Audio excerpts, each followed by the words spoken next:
एक राज्य में रूपसेन नाम का परम प्रतापी राजा राज करता था। वह सुयोग्य प्रजापालक और बुद्धिमान राजा था। उसकी एक बहुत ही सुंदर राजकुमारी थी, जिससे वह अपनी जान से ज्यादा प्यार करता था।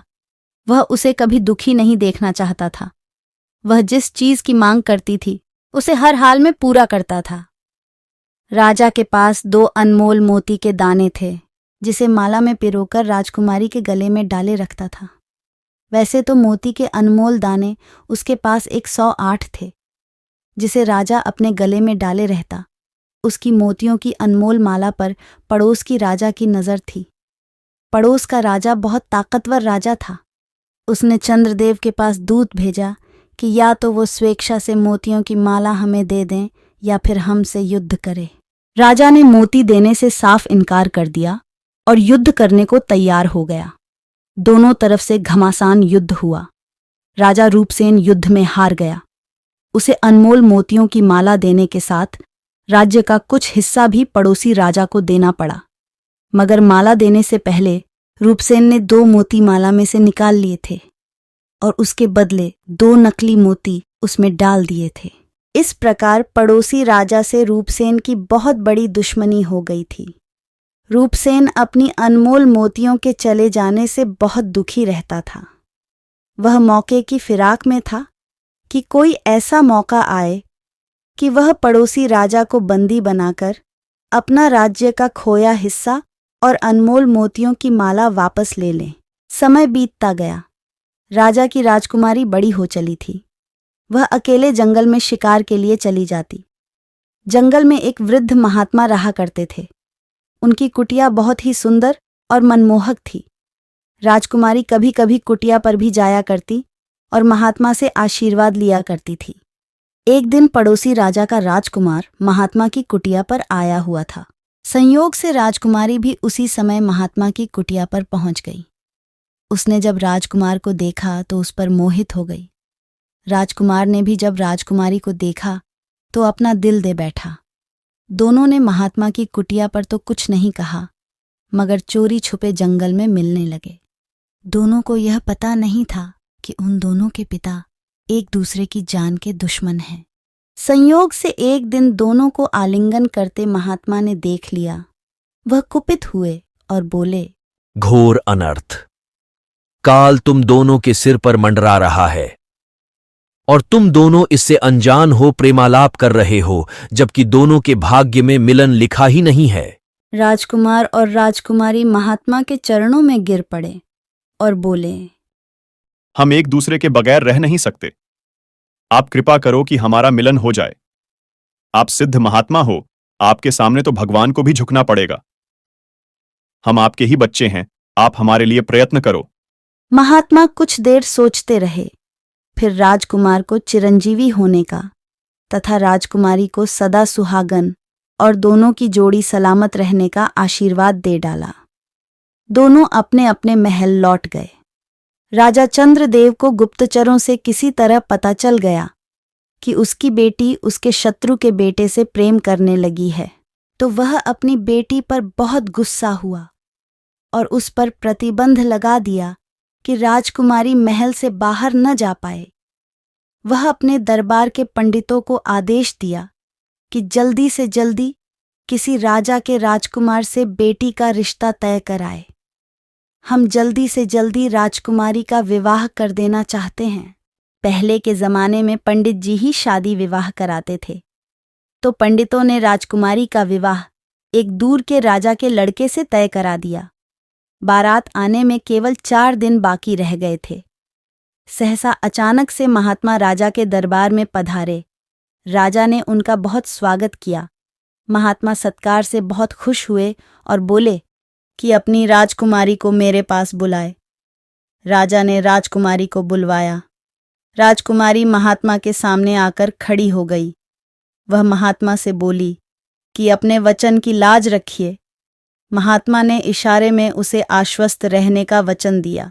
फिर वे महात्मा राजा से बोले, राजन, आप अपनी पुत्री का विवाह मुझसे कर दीजिए। यह सुनते ही राजा विचित्र उलझन में पड़ गया।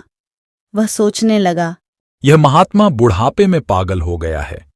जिंदगी भर ब्रह्मचारी बन तपस्या करता रहा, तब विवाह का ख्याल नहीं आया। आज जब मरने के नजदीक है तो इसके मन में काम वासना जाग उठी है।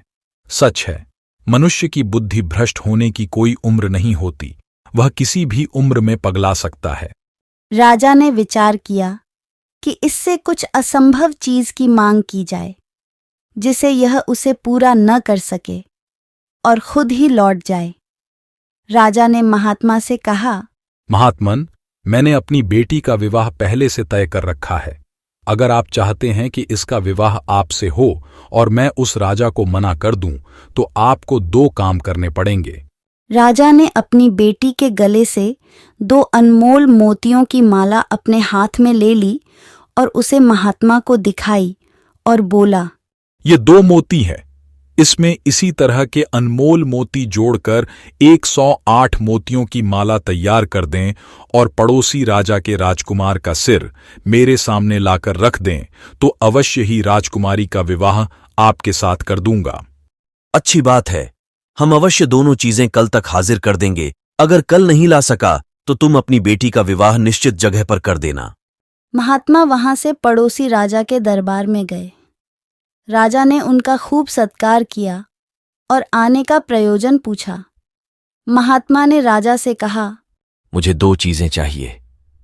पहला, अपने गले में पड़े मोतियों की माला मुझे दे दो। दूसरा, अपने बेटे का सिर मुझे दे दो।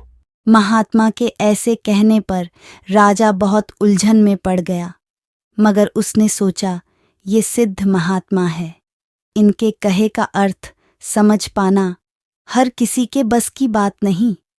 ये मेरा जरूर भला करने वाले हैं। राजा महात्मा से बोला, महाराज, राजकुमार तो आपका ही है, आप उसे पूरा ले जाएं। उसका जो करना है अपने हाथों करें। ठीक है, पूरा ही दे दो।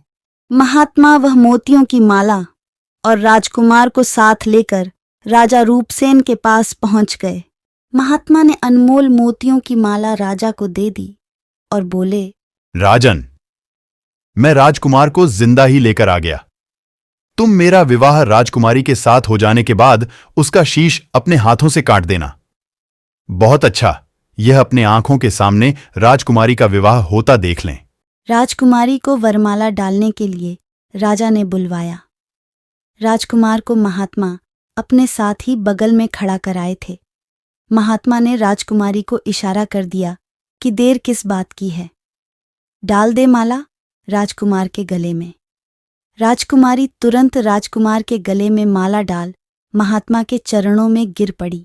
महात्मा ने आशीर्वाद की झड़ी लगा दी।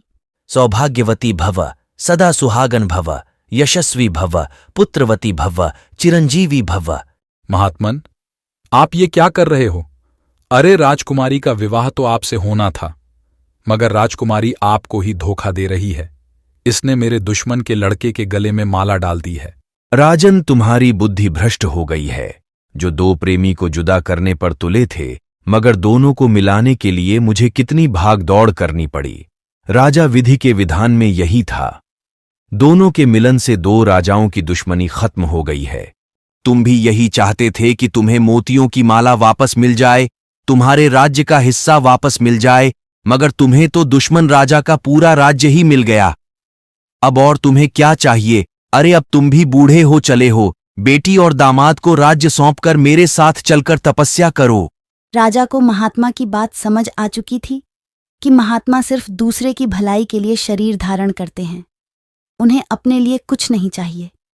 वे अपनी वचन की लाज रखने के लिए जान की बाजी लगा देते हैं।